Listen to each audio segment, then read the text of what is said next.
ரொம்பவே அழகா பெஞ்சிட்டு இருக்கிற அந்த மலையில நம்ம மணித்தாத்தா படத்துல ஒரு மாதிரி ஒரு வேற லெவலான ஸ்பாட்ல தாங்க நம்ம ஹேஜனும் நம்ம டூசிக்கும் நின்றுட்டு இருக்காங்க. ஆனா என்னதான் ஸ்பாட் நல்லா இருந்தாலுமே அங்க இருக்கிற சிச்சுவேஷன் சரியில்லை. ஏன்னா நம்ம ஹேஜன் ரொம்பவே ஆக்வர்டான சிச்சுவேஷன்ல தான் இருந்துட்டு இருக்கா.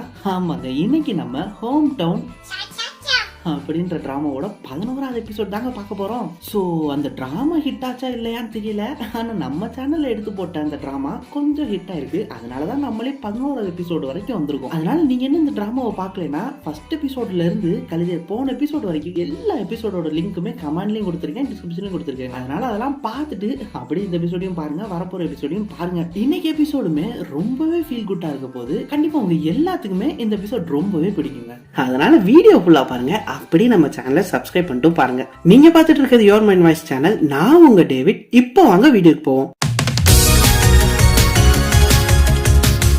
ஸோ நம்ம ஹேஜனும் டூசிக்கும் அன்னைக்கு நைட் சரக்கு போட்டு மட்டையானப்ப நம்ம ஹேஜன் நம்ம டூசிக்க சும்மா இல்லாம பச்சக்குன்னு கிஸ் பண்ணிருப்பா. அது டக்குன்னு ஞாபகம் வந்துட்டு நம்ம ஹேஜன் டூசிக்கிட்ட உனக்கு அன்னைக்கு நைட் ஏதாச்சும் நடந்தது ஞாபகம் இருக்கா அப்படின்னு கேட்க நம்ம டூசிக்கு ஞாபகம் இருந்தாலே இல்லைன்னு தானே சொல்லுவேன். அதனால எனக்கு எதுவும் ஞாபகம் இல்லைன்னு சொல்லிடுவான். உடனே நம்ம ஹேஜனுக்கு ஒரு மாதிரி ஆயிரும். அதனாலதான் இவ்வளவு நேரம் ஜாலியா மலையில அந்த கடற்கரை ஓரமா ஆட்டம் போட்டுட்டு இருந்தவ அப்ப திடீர்னு எனக்கு ஒரு வேலை இருக்கு இப்பதான் ஞாபகம் இருந்துச்சு அப்படின்னு சொல்லிட்டு அங்க இருந்து எஸ்கேப் ஆயிடுவான். நம்ம டூசிக்கும் ஒரு 2 நிமிஷம் அங்க நின்றுட்டு ஒரு மாதிரி ஃபீல் பண்ணிட்டு அப்புறம் அவனுமே போயிடான். ஏன்னா நம்ம தலைவருக்கும் அது ஞாபகம் இருக்கு, ஆனாலுமே ஞாபகம் இல்லாத மாதிரி சீனை போடுறேன். இங்கிட்டு நம்ம ஹேஜன் ரொம்பவே மனசோடஞ்சு போய் நான் ராத்திரி லைட்டு கூட போகாம வீட்டுல உட்காந்துருக்கா. அப்ப அவளோட ஃப்ரெண்டு வந்து நீ என்னமா லைட்டு கூட போடாம உட்காந்துருக்க, என்னாச்சு கப்பல் மூழ்கி போன மாதிரி உட்காந்துருக்க அப்படின்னு வந்து கேட்கறா. அப்படியே 2 பேரும் டின்னர் டேபிள்ல உட்காந்து நம்ம ஹேஜனும் நடந்ததெல்லாம் சொல்றா. உடனே அவளோட ஃப்ரெண்டு பயங்கரமா சிரிக்கிறா. ஏன்டி இதுக்காடி நீ இவ்வளவு ஃபீல் பண்ற, ஒரு கிஸ்ஸு காண்டியா அப்படிலாம் சொல்லி சிரிக்கிறா. உடனே நம்ம ஹேஜன் இல்ல அதெல்லாம் ஒன்னும் பிரச்சனை இல்லை, ஆனா உனக்கு ஞாபகம் இருக்கு, ஞாபகம் இருந்துமே ஞாபகம் இல்லைன்னு சொல்றான் பாத்தியா, அதுதான் எனக்கு ஒரு மாதிரி இருக்கு அப்படின்னு சொல்றாங்க. அதுக்கு அவ ஃப்ரெண்டும் விடு விடு, ஆமா எனக்கு ஒரு கொஸ்டின் இருக்கு, நான் ஒரு கியூரியாசிட்டில அதை கேட்கறேன் சரியா, உனக்கு டூசிக்னா ரொம்ப பிடிக்குமோ அப்படின்னு கேட்கறான். உடனே நம்ம ஹேஜனுமே ஒரு மாதிரி பாக்குறா. டக்குன்னு இவ ஏன்னா நீ இவ்வளவு நாளுக்கு அப்புறம் ஒருத்தனுக்காண்டி ஃபீல் பண்றனா அது இந்த டூசிக் தான், அவ்வளவு பிடிக்குமா உனக்கு அவனை அப்படின்னு கேட்கறான். நம்ம ஹேஜனும் டக்குன்னு அதெல்லாம் ஒண்ணும் இல்ல, ரொம்ப நாளுக்கு அப்புறம் இப்படி ஒரு பையனை பார்க்கணும்னு எனக்கு இந்த மாதிரி ஃபீலிங்லாம் வருது போல, இனிமேல் நான் அவன் பக்கம் கூட போக மாட்டேன் அப்படின்னு இந்த சிக்மா உமன் மாதிரி எல்லாம் சொல்லிட்டு அங்க இருந்து கிளம்புறாங்க. அதே நேரத்துல இந்த சைடு நம்ம டூசிக் பையன் ஒரு புக்கை படிக்கிறேன் கழுது. அதுல கூட இந்த ஃபர்ஸ்ட் கிஸ் பத்தி தாங்க போட்டிருக்கு. என்னன்னா இந்த ஃபர்ஸ்ட் கிஸ்ன்றது ஒரு இதமான சூரிய ஒளி மாதிரியும் ஒரு ரோஜாவோட இதழ் மாதிரியும் அந்த டேஸ்ட்ல இருக்கும் அப்படின்னு போட்டுருக்கு. அதை பார்த்தோன்னே நம்ம டூசிக் சும்மா இருப்பானா, அவனுக்கு மூட் அவுட் ஆயிருது. ஏன்னா அவனுக்கு தான் அந்த கிஸ் ஞாபகம் இருக்குல்ல, அதனால அதெல்லாம் ஞாபகம் வச்சுட்டு அப்படியே மைண்ட் அப்செட் ஆயிட்டு அவன் வீட்டுக்குள்ளே சுத்திட்டு இருக்கான். அப்படியே நம்ம ஹேஜனோட கொடைய இந்த வாட்டி விட்டுட்டு போயிட்டா போல, அதை வெளியில எடுத்துட்டு வந்து அந்த டேபிள் வச்சுட்டு அப்படி இவனும் யோசிச்சுட்டு இருக்காங்க. அப்படியே அடுத்த நாள் ஆகிருது. வழக்கமான நம்ம ஹேஜன் அந்த காஃபி ஷாப் கடைக்காரனுக்கு போறா. அங்க போய் பார்த்தா வழக்கமான நம்ம டூசிக் தானே டீ ஆத்திக்கிட்டு இருப்பான், யாருமே இல்லாத கடையில அவன் தான் டீ ஆத்திட்டு இருக்கான். உடனே நம்ம ஹேஜன் அங்க போய் மிஸ்டர் ஓ இல்லையா, அதாங்க அந்த காஃபி ஷாப் கடைக்காரன், அவன் பேர் தான் மிஸ்டர் ஓ, அவன் இல்லையா அப்படின்னு கேட்கறான். அதுக்கு நம்ம டூசிக் அவன் இல்ல, வழக்கம் போல நான் உனக்கு போடுற காஃபியை போட்டு கொடுத்துறேன் அவ்வளவுதானே அப்படின்னு சொல்ல, அதுக்கு நம்ம ஹேஜன் இல்ல இல்ல எனக்கு வழக்கமா போடுற காஃபி எல்லாம் ஒண்ணு வேணாம், எனக்கு அமெரிக்கானோ லாட்டினோ காஃபி போட்டு கொடு அப்படின்னு கேட்கறான். உடனே நம்ம டூசிக்குமே அதுவும் அது குடிச்சா சளி பிடிக்குமே அப்படின்னு சொல்ல, உடனே நம்ம ஹேஜன் எனக்கு தெரியும் நீ நான் சொல்றது மட்டும் போடு, என்னை பத்தி அக்கறை காட்ட வேணாம், அக்கறை காட்டினது தேங்க்ஸ் அப்படின்னு அந்த கோவத்திலே சொல்றாங்க. இவங்க 2 பேரும் பேசிட்டு இருக்கப்பே நம்ம மிஸ்டர் ஓ வந்துறாரு. கூட அந்த குட்டி சாத்தான் அதாங்க அவரோட பொண்ணு அது வந்துருது. வரப்பே திருப்பி தான் வராரு. என்னன்னு பார்த்தா நம்ம நிலமா தான் ரேங்க் கார்டு கொடுத்துருக்காங்க. அதனால அந்த பிள்ளை அங்கிட்டு திட்டு வாங்கிட்டே உள்ள வருதுங்க. அவே இவங்க 2 பேர்த்தையும் பார்த்தோன்னே நீங்களாச்சும் இந்த பிள்ளைக்கு சொல்லி புரிய வைங்கப்பா, படிக்கவே மாட்டேங்குது, வெறும் 20 மார்க் எடுத்திருக்கு அப்படின்னு சொல்றோம். உடனே நம்ம டூசிக் அந்த காஃபி ஷாப் கடைக்காரன்ட்ட போயிட்டு இங்க பாரு பொண்ணு படிக்குது அது ஒரு விஷயம், ஆனா அவளுக்கு என்ன பிடிக்குமோ அதை பண்ணட்டும், அதுதான் அவளுக்கு நல்லது, அவள் லைஃப்க்கும் நல்லது, உனக்கும் நல்லது அப்படின்னு சொல்லிடுறான். உடனே இந்த சைடு இருந்து நம்ம ஹேஜன் இவ்வளவு நாள் பூமர் ஆண்டி மாதிரி பேசிட்டு இருந்தவ இன்னைக்கு நம்ம டூசிக் அப்படி பேசினோடனே அப்படியே அவனுக்கு ஆப்போசிட்டா பேச ஆரம்பிக்கிறாங்க. என்னன்னா அந்த காஃபி ஷாப் கடைக்காரனை பார்த்து அப்படியெல்லாம் ஒண்ணும் கிடையாது, இங்க கொரியால சர்வை பண்ணணும்னா கண்டிப்பா நமக்கு ஒரு காலேஜ் டிகிரியாச்சும் வேணும், அதனால நீ கண்டிப்பா உனக்கு பிடிச்சதை பண்றியோ இல்லையோ ஆனா படிச்சிரு, அதுதான் உனக்கு ரொம்பவே முக்கியம் அப்படின்னு பூமர் ஆண்டி மாதிரி பேசிடுறான். இதை கேட்டு அந்த காஃபி ஷாப் கடைக்காரனும் ஆஹா இன்னைக்கு என்னமா நீ எனக்கு சப்போர்ட்டா பேசுற, இருமா உனக்கு நான் இன்னைக்கு காஃபி போட்டு தரேன் அதுவும் ஃப்ரீ அப்படின்னு அவனா வரான். உடனே நம்ம ஹேஜனுமே ஆமாமா எனக்கு இன்னைக்கு நீங்க தான் காஃபி போட்டு தரணும் அப்படின்னு வேணும்னே டூசிக் முன்னாடி சொல்றான். உடனே நம்ம டூசிக்குமே அப்படியா அப்ப நான் வெளியே கிளம்புறேன் அப்படின்ட்டு அவனுமே ஒரு மாதிரி வெளியே வரான். வெளியே வந்துட்டு சைக்கிள் எடுக்கிறப்பதான் அவனும் சொல்றான் அப்ப அவளுக்கு ஞாபகம் இருக்கு அப்படின்னு. அதாங்க அந்த கிஸ் பண்ணது அவளுக்கு ஞாபகம் இருக்குன்றத இவனும் ஞாபகம் வச்சிருக்கான். இங்கிட்டு உள்ளக்க அவன் காஃபி போட்டுட்டு இருக்கப்ப அவனோட பொண்ணு அப்ப எனக்கு எப்பப்ப இந்த பல்ல போற பிரேசஸ் வாங்கி தருவீங்க அப்படின்னு கேட்கு. அதுக்கு அந்த காஃபி ஷாப் கடைக்காரனும் அதெல்லாம் உனக்கு எதுக்குமோ பல்லு இயற்கையாவே அழகா தான் இருக்கு, நீ தேவலாம அதெல்லாம் போட்டு ஆர்டிபிஷியலா எதுவும் பண்ணாத அப்படின்னு சொல்ல அந்த பொண்ணு பயங்கரமா அடம் பிடிக்குது. அப்படி நம்ம ஹேஜன்ட்டையும் வந்து கேக்குது நீங்களாச்சும் சொல்லுங்களேன், எனக்கு ரேட்லாம் கம்மி பண்ணி நீங்களாச்சும் இந்த பிரேசஸ் எனக்கு போட்டு விடுங்க, எனக்கு ரொம்பவே பொண்ணு ஆசை அப்படின்னு சொல்றான். சொல்றா. உடனே நம்ம ஹேஜன் பல்ல 2 பார்வை பார்த்துட்டு, "உன் பல்லே இப்பதான் அழகா இருக்கு. இதுக்கு மேல நீ ஏன் பிரேசஸ் போடணும்னு நினைக்கிற? ஒழுங்கா இப்படி இரு. இதுதான் ரொம்பவே அழகா இருக்கு. நேச்சுராவும் இருக்கு" அப்படின்னு சொல்லிடுறான். உடனே அந்த காஃபி ஷாப் கடைக்காரனும், "ஆஹா ஹேஜன் இன்னைக்கு ஃபுல்லா நீங்க எனக்கு சப்போர்ட்டாவே பேசுறீங்களே. போங்க இன்னைக்கு உங்களுக்கு சூப்பரா நான் காஃபி போட்டு தரேன்" அப்படின்னு சொல்றாங்க. அப்படியே இப்ப நம்ம ஹேஜனோட கிளினிக்க காட்டுறாங்க. அங்க அந்த ஹோட்டல்காரம்மா அன்னைக்கே பல்லு வலின்னு வந்துச்சு. நம்ம ஹேஜன் கூட இந்த வாரத்தோட கடைசியில வாங்கன்னு சொன்னா பாத்தீங்களா? அதனால அவங்க ட்ரீட்மெண்ட் பார்த்துட்டு இருக்கா. நம்ம ஹேஜனுமே ஸ்கேன்ல எடுத்து பார்த்துட்டு, "நான் சொன்ன மாதிரி உங்களுக்கு இந்த மசில்ஸ்ல தான் ப்ராப்ளம் இருக்கு. இனிமேல் வீக்லி ஒரு வாட்டி வாங்க. ரொம்ப மென்னு சாப்பிடுற மாதிரி இருக்கிற சாப்பாடுலாம் சாப்பிடாதீங்க. அதுவே போதும், வேற எதுவும் வேணாம்" அப்படின்னு சொல்லி அனுப்பிச்சிடுறாங்க. அந்த ஹோட்டல்கார அம்மாவும் இவன் நல்ல ட்ரீட்மெண்ட் பண்றதை பார்த்துட்டு, "நல்ல வேலைமா நான் ஹோட்டல் போட வச்சிருந்த இடத்த உனக்கு கொடுத்தேன். உன்னால எவ்வளவு பேர் பயனடைஞ்சிட்டு போறாங்க பாரு. கடைசியில எனக்கே இது ஹெல்ப்பா இருக்கு பாரு" அப்படின்னு சொல்லி பேசிட்டு இருக்காங்க. அப்படியே போறப்ப ஒரு பூச்சட்டி இருக்கிறத பாக்குறாங்க. அதுல மொட்டு இருக்கிறத பார்த்துட்டு, "ஆஹா இது பூ வளர போதா? அம்மா இது என்ன பூ?" அப்படின்னு கேட்க நம்ம ஏஜென்ட் திருத்துன்னு முழிக்கிறான். "அதுவா, என்ன பூன்னு தெரியலையே" அப்படின்னு சொல்றான். அப்ப கரெக்டா நம்ம டூசிக்குள்ள வந்துட்டு, "இது நமக்கு அதிர்ஷ்டம் தரக்கூடிய பூ" அப்படின்னு சொல்லி அதை பேருமே சொல்லிடுறாங்க. உடனே நம்ம ஏஜென்ட்மே, "அப்பா வந்துட்டான்ப்பா" அப்படின்னு மனசுல நினைச்சிட்டே அவனை பாக்குறா. அப்படியே அந்த ஹோட்டல்கார அம்மாவும் கிளம்புறா. உடனே நம்ம டூசி, "நான் இங்க ட்ரீட்மெண்ட் பார்க்க வந்திருக்கேன்" அப்படின்னு சொல்றான். நம்ம எதுவுமே, "என்னடா ட்ரீட்மெண்ட் பார்க்க வந்திருக்கியான்னு சொல்றியா? சரி உள்ள வரட்டு" சொல்லி உள்ள கூட்டு போய் ட்ரீட்மெண்ட் பாக்குறா.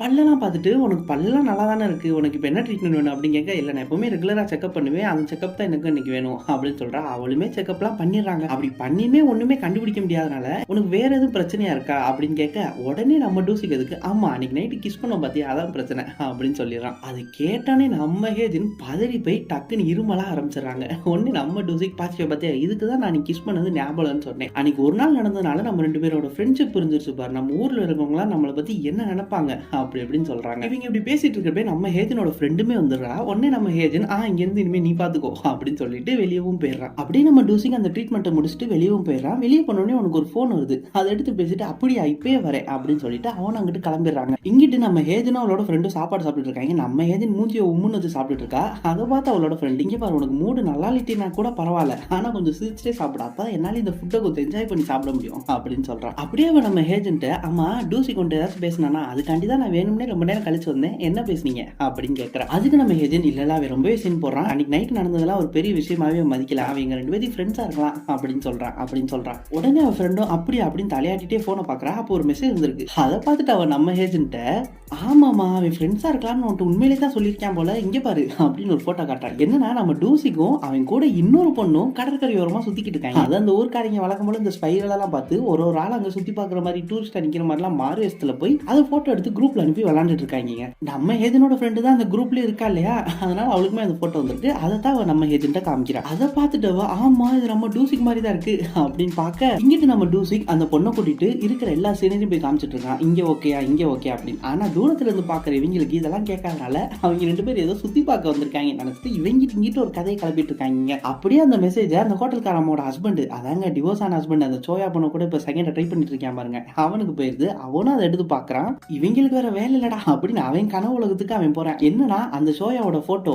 இவனோட ஒய்ஃப் அந்த சோயா 3 பேர் இருக்கிற போட்டோ எடுத்து பார்த்துட்டு இருக்கான். அப்படியே அவனோட அசிஸ்டன்ட் வரான். அப்ப இவன், "ஏன்பா நீ ஒரு ஆளுக்கு ஒரு கிஃப்ட 15 வருஷத்துக்கு முன்னாடி கொடுக்குற, ஆனாலுமே அவங்க இன்னும் அந்த கிஃப்ட கலட்டாம வச்சிருக்காங்க, அப்பனா அதுக்கு என்ன அர்த்தம்?" அப்படின்னு கேட்டு இவனா பதில் சொல்லிக்கிறாங்க. அதாங்க இவன் கொடுத்த பிரேஸ்லெட் அந்த பொண்ணு இன்னும் கையிலேயே மாட்டிருச்சு பாருங்க, அதை கூட அந்த ஸ்கூல்ல பார்த்தானே, அதை தான் சொல்லிக்கிட்டு இருக்கேன். அப்படியே நம்ம டூசி கம்ரி பாட்டி வீட்டு வழியா போறேன். அங்க போய் பார்த்தா நம்ம கம்ரி பாட்டி யாரையோ பயங்கரமா போட்டு அடி வெளுத்துக்கிட்டு இருக்காங்க. நம்ம டூசிக்குமே, "ஏய் என்னமா என்ன பாட்டி என்னாச்சு?" அப்படின்னு போக, அங்க அடி வாங்குறது யாருன்னு பார்த்தா நம்ம செகண்ட் ஹீரோ சாங்யாங் தாங்க. அவனும் நம்ம டூசிக்கு பார்த்துட்டு, "அப்பா அடி நீயா என்னை காப்பாத்து" அப்படின்னு சொல்ல, நம்ம டூசிக்குமே, "ஐயோ பாட்டி இவன் திருடலால விடுங்க" அப்படின்னு சொல்றாங்க. உடனே நம்ம டூசிக்கு அந்த பாட்டி சொல்லி புரிச்சுட்டான் போல அந்த வீட்டுக்கு வெளியில உள்ள டின்னர் டேபிள்ல 3 பேர் உட்காந்து சாப்பிட்டுட்டு இருக்காங்க. அப்ப நம்ம சாங்யாங் நம்ம கம்ரி பாட்டிட்ட, "என்னை மன்னிச்சிருங்க பாட்டி, நான் திருடலாம் இல்ல, இந்த இடம் எனக்கு ரொம்பவே பிடிச்சிருச்சு, அதனாலதான் தெரியாம உள்ள வந்துட்டு என்னை மன்னிச்சிருங்க" அப்படின்னு சொல்றான். உடனே நம்ம கம்ரி பாட்டியும் சிரிச்சுக்கிட்டே, "அதான் உன்னை மன்னிச்சிட்டே, விடு இப்போதைக்கு எதுவும் பேசுவேனா, சாப்பிடு என்னையும் மன்னிச்சிரு" அப்படின்னு சொல்லி எல்லாம் சமரசமாயிடுறாங்க. நம்ம சாங்யாங் இங்க குக் வித் கோமாளி மாதிரி அங்க பெரிய ஷோ பண்றவன், அதுல பெரிய டைரக்டரும் கூட. ஆனா இங்க இருக்கிற டூசிக் அங்க கம்ரி பாட்டி யாருக்குமே எதுவுமே தெரியல. அதனால அவங்க எல்லாம் இவனை சும்மா சாதாரணமா ட்ரீட் பண்ணிட்டு இருக்காங்க. நம்ம டூசிக் நம்ம கம்ரி பாட்டிட்ட, "இவன் சும்மா இந்த மாதிரி ஷோ பண்றவன் பாட்டி, நம்ம இர்ஃபான் ஃபியூ அந்த மாதிரி ஒரு யூடியூப் தான் வச்சிருக்கேன், அவ்வளவு ஃபேமஸ்லாம் இல்ல, பாவம் கஷ்டப்படுறேன்" அப்படி இப்படின்னு சொல்லிட்டு இருக்கான். உடனே நம்ம கம்ரி பாட்டியும், "அம்மா எதுக்கு வீட்டுக்குள்ள வந்து" அப்படின்னு கேட்க, அதுக்கவே, "இல்ல எனக்கு ஒரு பாட்டி இருந்திருந்தா இந்த மாதிரி ஒரு கிராமத்து சைடு அழகா ஒரு வீடு இருந்திருக்கும், அங்க இந்த மாதிரி எனக்கு நல்ல நல்ல சாப்பாடுலாம் இருந்திருக்கும், அதுதான் ஞாபகம் வந்துச்சு, எனக்கு இந்த மாதிரி ஒரு சீன் தேவையும் படுச்சு, அதனாலதான் அதை பாக்குறதுக்குள்ள வந்தேன்" அப்படின்னு சொல்றான். அப்படியே நம்ம டூசிக்கும் சாங்யாங்கும் பேசி நைட் ஆயிடுது. அப்படியே நைட் 2 பேரும் நடந்து வந்துட்டு இருக்காங்க. அப்ப நம்ம சாங்யாங், "இன்னைக்கு எனக்கு பண்ணதுக்கு ரொம்பவே தேங்க்ஸ்" அப்படி இப்படின்னு சொல்றான். நம்ம டூசிக்கும் அதுக்கு, "அதெல்லாம் இருக்கட்டும், நீ எங்க அந்த கெஸ்ட் ஹவுஸ்ல தான் இங்க, சரி பார்த்து போ, இப்படி போய் அப்படி போ, அந்த அந்த சைடு போனா இருட்டுல இன்னைக்கு வழி தெரியாது, இந்த சைடு போ அப்படின்னு ஷார்ட்கட்லாம் சொல்லி அனுப்புறான். அப்படியே போறப்ப என்னதான் நான் சொன்னாலும் இந்த தெருமுக்கு கூட போயிருக்க மாட்டேன், அதுக்குள்ள வழி மாதிரி தான் போறேன், சரி போ அப்படின்னு சொல்றான். உடனே நம்ம சாங்க அங்க சிரிச்சுட்டு அங்க இருந்து போறேன். கரெக்டா நம்ம டூசிக்கு சொன்ன மாதிரி தெருமுக்கு வரைக்கும் கரெக்டா போனவேன். அப்படி இந்த சைடு யூட்டனை போட்டேன். நம்ம டூசிங்க அட போடா இன்னைக்கு நான் தான் வர முடியாது அப்படின்னு சொல்லிட்டு வீட்டுக்கு போயிடறான். இங்கிட்டு நம்ம ஹேஜின் நைட் அவளோட வேலையெல்லாம் முடிச்சுட்டு வீட்டுக்கு வர. அப்பா அவளோட ஃப்ரெண்டு ஃபோன் பண்ணி இந்த மாதிரி நான் ஸ்கின் கேர் ட்ரீட்மெண்ட்ல இருக்கேன், அதனால இன்னைக்கு நைட் நான் வரமாட்டேன், நீ நினைச்சா சாப்பிட்டு படுத்துரு அப்படின்னு சொல்லி போன் வச்சுறான். நம்ம ஹேஜின்மே மனசுக்குள்ளே புலம்பிட்டு இங்க நான் என்னத்த சாப்பிட, இங்க ஃபுட் டெலிவரி பண்ணாலும் நேரத்துக்கு வராது, இல்லைன்னா அந்த டூசிக்கு போய் தான் கொண்டு வருவேன், அதுக்கு நான் பட்னியாவே படுத்துறேன் அப்படின்னு சொல்லி புலம்பிட்டே போறா. அங்க வாசல்ல போய் பார்த்தா அவளுக்கு ஒரு பயங்கரமான ஷாக்கு. என்னன்னா அந்த குட்டி சாத்தான் வீட்டு முன்னாடி நிக்குது. அதாங்க அந்த காஃபி ஷாப் கடைக்காரனோட பொண்ணு. அவ வந்து நின்னுட்டு வீட்டுக்குள்ள நீ கூட்டு போயேன் அப்படின்னு நிக்கிறா. உடனே நம்ம ஹேஜின் அவளை வா வீட்டுக்குள்ள அப்படின்னு கூட்டு போறா. இந்த சைடு பார்த்தா அந்த காஃபி ஷாப் காரன் ரொம்பவே பரபரப்பா இருக்கான். நம்ம டூசிக்கு வரதை பார்த்தோன்னே அவன்கிட்ட போய் பயங்கரமா கத்தி அழுறான். என் பொண்ணை காண யாரோ கடத்தி போயிட்டாங்க போல அப்படின்னு ரொம்பவே ஃபீல் பண்றான். உடனே நம்ம டூசிக்கு அதுக்கு அதெல்லாம் ஒண்ணு இருக்காது, இங்கதான் எங்கேயா சுத்திட்டு இருப்பா, அப்புறம் வந்துருவா அப்படின்னு சொல்ல உடனே அந்த காஃபி ஷாப் கடைக்காரன் இல்ல அவ கல்லாப்பெட்டியை வேற தூக்கிட்டு போயிட்டா போல, கல்லாப்பெட்டியை காணவ கண்டிப்பா ரொம்ப தூரம் போயிருப்பா, எனக்கு பயமா இருக்கு அப்படின்னு சொல்றாங்க. அந்த குட்டி சாத்தான் சும்மா போல கல்லாப்பெட்டியை தூக்கிட்டு போயிருக்கு பாருங்க. அப்படி இந்த சைடு ஹேஜின் வீட்டுல சிக்கன்லாம் சாப்பிட்டுட்டு அப்படியே லெக் பீஸ் எனக்கு வேணும், சார்ஜ் வேணும் அப்படி இப்படின்னு கேட்டு சாப்பிட்டுட்டு இருக்கா. அப்படி உயிர் போற மாதிரி அவ்வளவு வெறியில சாப்பிட்டுக்கிட்டு இருக்குங்க. அதை பார்த்து நம்ம ஹேஜன் ஏய் மெதுவா சாப்பிடுமா இரு நான் தண்ணி கொண்டு வரேன் அப்படின்னு தண்ணி கொடுக்க போறா. அப்படியே போறப்ப இந்த பொண்ணோட ஸ்கூல் பேக்ல அவ கால் பட்டுருது. ஏதோ உள்ள ஒரு பெரிய பாறாங்கல் இருக்கிற மாதிரி இவ கால் அதுல பயங்கரமா அடிச்சிருது. உடனே நம்ம ஹேஜனுமே உள்ள என்ன இருக்கு அப்படின்னு திறந்து பார்க்க போறா. அந்த சின்ன பொண்ணு எவ்வளவு பயங்கரமா தடுக்க முயற்சி பண்ணுது, அதால முடியல. நம்ம ஹேஜன் உள்ளக்க திறந்து அந்த கல்லாப்பட்டி இருக்கிறதையும் பாத்துறாங்க. பார்த்துட்டு ஏய் நீ வீட்டை விட்டு ஓடி வந்துட்டியா அப்படின்னு சொல்றா. உடனே அந்த சின்ன பொண்ணுமே பயங்கரமா கெஞ்சுது, எனக்கு ஒரு நாள் நைட்டு மட்டும் இங்க இருந்துக்கிறேன், நாளைக்கு காலையில நான் போயிருவேன், எனக்கு ஒரு நாள் நைட்டு மட்டும் இங்க இருக்கேன், நீ ப்ளீஸ் ப்ளீஸ் அப்படின்னு. இப்படி ரெண்டு பேரும் பேசிட்டு இருக்கிறப்ப வெளியில நம்ம டூசிக்கு வந்துடுறாங்க. உடனே நம்ம ஹேஜன் சரி நீங்க அமைதியாரு நான் போய் அவன்கிட்ட பேசிட்டு வரேன் அப்படின்னு வெளியே போய் பேசுறா. நம்ம டூசிக்குமே கேட்கறான். நம்ம ஹேஜன் அப்படியே அங்கெல்லாம் யாருமே இல்லையே அப்படின்னு சொல்ல நம்ம டூசி டக்குன்னு ஒரு நிமிஷம் நான் உள்ள போய் பாக்குறேன் அப்படின்னு அவளை தள்ளி விட்டு உள்ள வந்துடுறேன். உள்ள அவ இருக்கிறதையும் பாத்துறாங்க. அப்படியே உள்ள இவங்க ரெண்டு பேரும் ஓடி பிடி சொல்லாறாங்க. நம்ம ஹேஜுமே நடுல போயிடறா. நம்ம டூசிக்கு ஹேஜனுக்கும் அங்க ஒரு சீன் நடக்குது. ஆல்ரெடி இவங்க ரெண்டு பேரும் சண்டை போற ஸ்டேஜ்ல தான் இருக்காங்க. இப்போ இது நடந்த உடனே நம்ம ஹேஜன் நீ தாண்டா இங்க பிரச்சனை பண்ண வந்திருக்க, நீ வெளியே போ, நான் அவளை நாளைக்கு காலைல வீட்டுக்கு அனுப்பிச்சிடுறேன், அவங்க அப்பாட்டி நான் சொல்லிக்கிறேன், நீ இப்ப வீட்டுக்கு கிளம்பு அப்படின்னு நம்ம ஹேஜன் சொல்லி நம்ம டூசிக்குமே என்ன நீ லூஸ் மாதிரி பேசுற, ஒரு சின்ன பொண்ணு வீட்டுக்கு வந்திருக்க அப்படின்னு சொல்ல அதெல்லாம் எனக்கு தெரியும், அவ என் கூட தானே இருக்கா, நீ போ அப்படின்னு சொல்லி நம்ம டூசிங்க அனுப்பிச்சிடுறாங்க. அப்படியே அவங்க அப்பாவுக்கு போன் பண்ணி சொல்லிடுறா. அவங்க அப்பாவுமே அப்படியே அங்கதான் இருக்காளா அப்படின்னு சொல்லி போனை வச்சிடறான். அப்பன்னு பார்த்து கரெக்டா நம்ம ஹேஜனோட ஃப்ரெண்டுமே வந்துட்டா. உள்ள வந்துட்டு யாருமா அந்த பொண்ணு அப்படின்னு கேட்க உடனே அவன் நம்ம ஹேஜனோட ஃப்ரெண்டை பார்த்துட்டு ஆமா நீ யாரு அப்படின்னு இவங்க ரெண்டு பேரும் மாத்தி மாத்தி கேட்டுட்டு இருக்காங்க. நம்ம ஹேஜன் போச்சுரா அப்படின்னு தலையில கையை வச்சுட்டு கீழே உட்காரான். அப்படியே நம்ம டூசிங்குமே வெளியில நின்று அவ என்ன நினைச்சுக்கிட்டு இருக்கா அப்படின்னு புலம்பிட்டே போயிடறான். நம்ம ஹேஜனுமே இந்த சைடு அப்படியே வேலை பார்க்க ஆரம்பிக்கிறான். அப்ப மிஸ்டர் ஓ அதாங்க அந்த காஃபி ஷாப் கடைக்காரன் அவன் மெசேஜ் பண்றான், அவளை கொஞ்சம் நல்லா பாத்துக்கோங்க, ஒரு 2 போர்வை சேர்த்து கொடுங்க, அவளுக்கு ரொம்பவே குளிரும், அப்படியே கொஞ்சம் எக்ஸ்ட்ரா ஜீனி போட்டு நைட்டு பால் கொடுங்க, அப்பதான் அவ தூங்குவா. அப்படியே ரொம்பவே பாசமா நம்ம அபியும் நானும் பிரகாஷ்ராஜ் மாதிரி அவ்வளோ கேரிங் பண்றாங்க. நம்ம எதுவுமே அதெல்லாம் பார்த்துட்டு அப்படியே அவ பேக்ல இருந்து ஒரு ஸ்கிராட்ச் புக் எடுக்கிறா. என்னன்னா அதுல பொண்ணு அவ்வளோ அழகா டிராயிங் பண்ணிருக்குங்க. அந்த ஜூன் ஒருத்தனை அதாங்க அங்க இருக்கிற கேபாப் மெம்பர்ல ஒருத்தனோட ஃபேனா இருந்தா பாத்தீங்களா, அவனை தான் அவ்வளோ அழகா வரைஞ்சிருக்கா. அப்படியே அவளுக்கு பால் கொடுக்குறா. அப்ப அவ நம்ம ஏஜென்ட் நான் உங்களுக்கு ரொம்பவே தொந்தரவா இருக்கேன்ல அப்படின்னு சொல்ல உடனே நம்ம ஏஜென்ட் இல்ல அதெல்லாம் இல்ல, நானே வீட்டு விட்டு ஓடி வந்திருக்கேன், அதுவும் உன்னை மாதிரி இவ்வளவு பக்கத்துல இல்ல, நான் ரொம்ப தூரம் வந்திருக்கேன், நான் அந்த காஞ்சின் தான் ஓடி வந்திருக்கேன் அப்படின்னு சொல்றான். அப்படியே நம்ம ஏஜென்ட் அந்த பஸ் விட்டு இறங்கின அந்த சின்ன சீனை காட்டுறாங்க. இப்ப அப்படி இங்க அந்த காஃபி ஷாப் கடையை காட்டுறாங்க. அங்க மிஸ்டர் ஓ ரொம்பவே சோகமா சரக்கு போட்டுட்டு இருக்கான். அப்ப நம்ம டூசிக் பை இப்ப என்னாச்சு ஏன் சோகமா இருக்கா அப்படின்னு கேட்க ஒண்ணும் இல்ல, அவ என்னதான் எனக்கு தொல்லை கொடுத்துட்டே இருந்தாலும் அவ இல்லன்னா ஒரு மாதிரி ஆயிருதுல, பயபுள்ள கல்லாப்பட்டியை தூக்கிட்டு போயிருச்சு பாரு அப்படின்னு சொல்லி அவன் ஃபீல் பண்ணிட்டு இருக்கான். நம்ம டூசிக்குமே விடு காலையில வந்துருவா, அப்புறம் என்ன அவளை நீ அதுக்கு எடுத்தாச்சும் நல்லா பாத்துக்கோ, இன்னொரு கிளாஸ் கொடுத்து மௌனி செத்தற நீ தான் உனக்கு கடைசி அப்படின்னு சொல்லிட்டு நம்ம டூசிக்குமே வீட்டுக்கு போறாங்க. போறப்ப வெளியில அந்த டேபிள்ல அந்த கொடையை பாத்துறான். அதாங்க அந்த மலையில ஜாலியா ஆட்டம் போட்டுட்டு இருந்தாங்க பாத்தீங்களா, அப்ப நம்ம ஹேஜன் வச்சிருந்தாலே அந்த கொடையை பார்த்துட்டு அவனுக்கு பழைய ஞாபகம் எல்லாம் வந்துருது. அப்படியே ரொம்பவே ஃபீல் பண்ணிட்டு உள்ள போய் ஒரு புக் எடுக்கிறான். லியோ டால்ஸ்டாயோட புக். இவர் ரொம்பவே ஃபேமஸான ஆத்தர், அதை விடுங்க. அப்படியே அந்த புக்ல ஒரு பக்கத்துல ஒரு போட்டோ ஒண்ணு இருக்குங்க. இங்கதான் ட்விஸ்டே, நல்லா கேட்டுக்கோங்க. அந்த போட்டோல ஒரு பொண்ணு இருக்கு, அது கையில ஒரு குழந்தையும் இருக்கு. இங்கிட்ட ஒரு ஆள் இருக்கா, அவன் யாருன்னு பாதி தான் தெரியுது. அவன் நம்ம டூசிகா இல்லையான்னு சரி அவன் தெரியல. ஒரு வேலை அது நம்ம டூசிகா இருந்தா அந்த பொண்ணு யாரு அந்த குழந்தை யாரு, இவன் அந்த காஞ்சிங்ல இல்லாத அந்த 5 வருஷம் இந்த பொண்ணு கூட தான் இருந்தானா, இதை நினைச்சுதான் இவன் பயப்படுறானா இப்படின்னு உங்களுக்கே நிறைய கேள்வி வரும். அதெல்லாம் நம்ம அடுத்த எபிசோட்ல பாப்போங்க. இப்படி ரொம்பவே சூப்பரா இன்னைக்கு எபிசோட் முடியுது. ஸோ இங்கிட்டு நம்ம டூசிக்கு சோக கதை ஓடிக்கிட்டு இருக்கு. ஆனா அங்கிட்டு நம்ம ஹேஜினோட ஸ்கூல் ஃப்ரெண்டு அதாங்க அந்த செகண்ட் இயர் சாங் அவன் அந்த காங்கிங்ல சுத்திட்டு இருக்கான். இன்னும் நம்ம ஹேஜினை கூட பார்க்கல. பார்த்ததுக்கு அப்புறம் என்ன ஆகும், நம்ம டூசிக்கு முன்னாடி அவனுக்கு அவளுக்கும் லவ் ஆயிருமா, இப்படி நிறைய ட்விஸ்ட் அண்ட் டர்ன்ஸ் இனிமே தான் நம்ம பார்க்க போறோம். ஸோ இதுக்கப்புறம் வரப்போற எபிசோட்ஸ் எல்லாமே இப்ப நம்ம பார்த்த எபிசோட்ஸ் மாதிரி ரொம்பவே சூப்பரா ஒரு நல்ல ஃபீல் குட் வைபோட இருக்குங்க. இப்படி எல்லா எபிசோடையும் பார்க்கறதுக்கு எப்பா மறக்காம அந்த பெல் பட்டனை தட்டி விட்டுட்டு நம்ம சேனலை சப்ஸ்கிரைப் பண்ணி வச்சுக்கிட்டா நம்ம எல்லாம் ஒன்னா டிராவல் பண்ணலாம். அப்படியே உங்களுக்கு இந்த டிராமா பிடிச்சிருக்கு, இதை கண்டினியூ பண்ணணும்னு நினைச்சீங்கன்னா மறக்காம கமெண்ட்ல கண்டினியூ மட்டும் ஒரு கமெண்ட் போட்டு விட்டுருங்க. அதை வச்சு எனக்குமே இந்த டிராமா கண்டினியூ பண்ணலாமா வேணாமா இல்ல அதை அப்படியே போட்டலாமான்னு ஒரு ஐடியா கிடைக்கும். அதனால மறக்காம ஒரு கமெண்ட் மட்டும் போட்டு விட்டுருங்க. ஓகே गाइस, அடுத்த எபிசோட்ல பார்ப்போம். அது வரைக்கும் டேக் கேர் ஆல், டாடா.